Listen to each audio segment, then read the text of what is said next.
former President Barack Obama has a blunt message for his fellow Democrats. Quote, just toughen up. Stepping out for his first fundraising appearance since the Democrats' 2024 election loss, the former president had some tough love as his party continues to struggle to counter President Trump's agenda. He told donors this over the weekend. Quote, I think it's going to require a little bit less navel gazing and a little less whining and being in fetal positions, Obama said, according to excerpts of his remarks exclusively obtained by CNN. And it's going to require Democrats to just toughen up. CNN's chief political analyst, former senior advisor to President Obama, David Axelrod, joins us now. Ax, always great to see you. Thank you so much for coming on. Good to see you. What do you make of the former president doing this in this way and doing it now? Well, it's telling that he did it at a fundraiser for the Democratic National Committee that was set up to support candidates, particularly the two gubernatorial candidates in New Jersey and Virginia, Mikey Sherrill and Spamberger in Virginia. And so, I mean, if you read through all of it, I think part of what he's saying is the way you resist is by electing people who are going to pursue a different policy. And, so toughen up and, stop navel gazing and so on means focus on the task at hand. And he talked very specifically about that. The thing I found most interesting about it, Casey, was there were a couple of lines in there. He said, stop looking for the quick fix, stop looking for the messiah. You have great candidates running races right now, support these candidates. And, there's been a lot of discussion about why isn't he out more. I think his view, and I've had these discussions with him in the past, is that there are always new leaders. And you need to lift up these new leaders, and these new leaders have to lead. And it is not appropriate or wise to look back and say, well, you come back and do it again, or you be the, and that, in a sense, that was, to me, an explanation for why he's picked his shots and why he has he's been a little circumspect and not out there constantly, because he believes that there are voices within the Democratic Party who can step up and lead at this point and into the future. Well, David, it's interesting you picked up on that, because that also really stuck out to me, especially the use of the word messiah. I mean, because Obama himself, right, was often treated like that, right, in the Democratic Party. And we've increasingly seen that our politics are driven by singular figures more than they're driven by a party, or, people don't trust the parties as much, right? Obama had a hold over the Democratic Party in a way. He was able to bring voters in to the Democratic Party in a way that others have simply not been able to. Is there a world where, well, it's kind of easy for him to say that?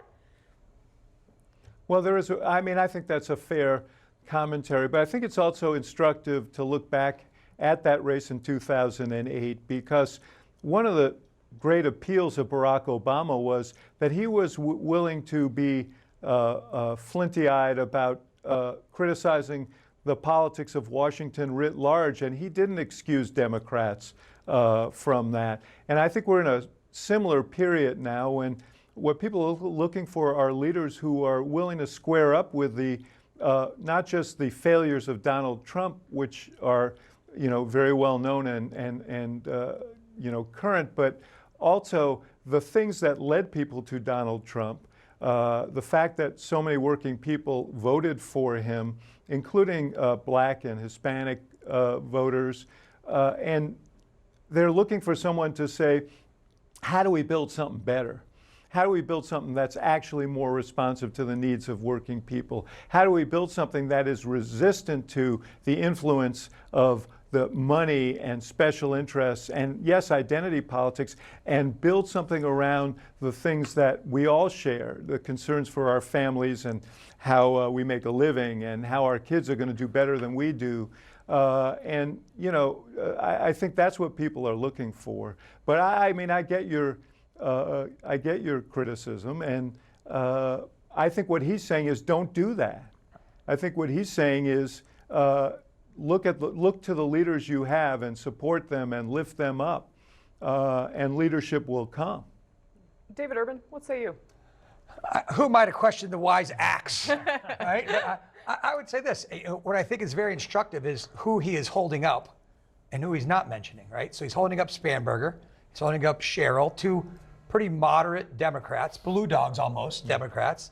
But yet we didn't hear any mention of Mr. Mamdani, who's really kind of captured the Democratic Party like Obama did before '08, right? So I think that is very instructive. Well, New York may or may not be the same as Obama. No, but still, Iowa but in if 08, you look at who's fired up the base the most, right? I think at this point, I may be wrong, but I think Mamdani, right? Those are the most critical elections right now, the statewide. And Abby and Mikey are dynamic leaders. I'll also say, from having read that speech that he gave, he was pretty scoldy. He is very scoldy these days, and he talked a lot about how people are not stepping up and doing their part, and how people have been folding and not really standing up tall. And I just don't think that goes down very well anymore. We saw that in the run-up to the election, where he was sort of telling black men that they needed, in solidarity, to vote for a black woman. And I think that kind of scoldy Obama really doesn't play to the Democratic base anymore. Axe, can I get you to weigh in on that?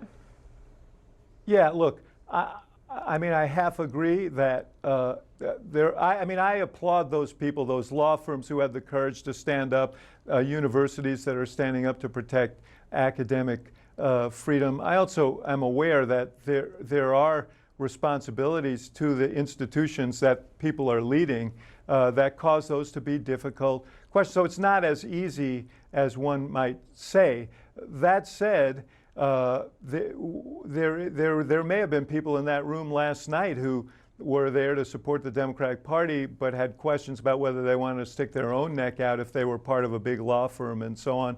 And for them, maybe the message was appropriate.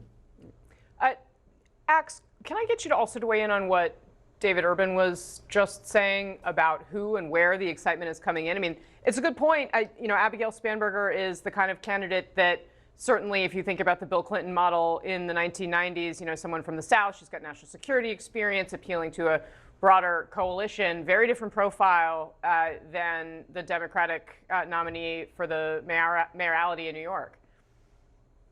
Yeah, we're also a big, diverse country. I don't think David Urban, my buddy, I don't think he supports everything that every Republican office holder around this country has said. He's way too sane for that. And I would say this: Mamdani he especially excited young people in New York, and it is instructive to see how he has done that.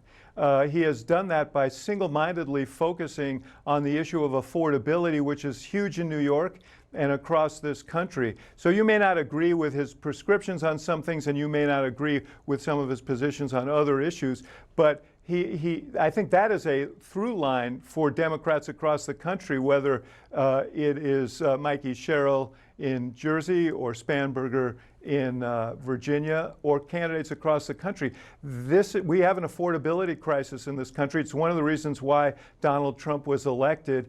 Despite the fact that he says that he has done a tremendous job in dealing with that, I think people know the cash register doesn't lie, the rent check doesn't lie. This is a persistent problem, and I think it's one that Democrats can unify around rather than splintering into other issues that are much more divisive.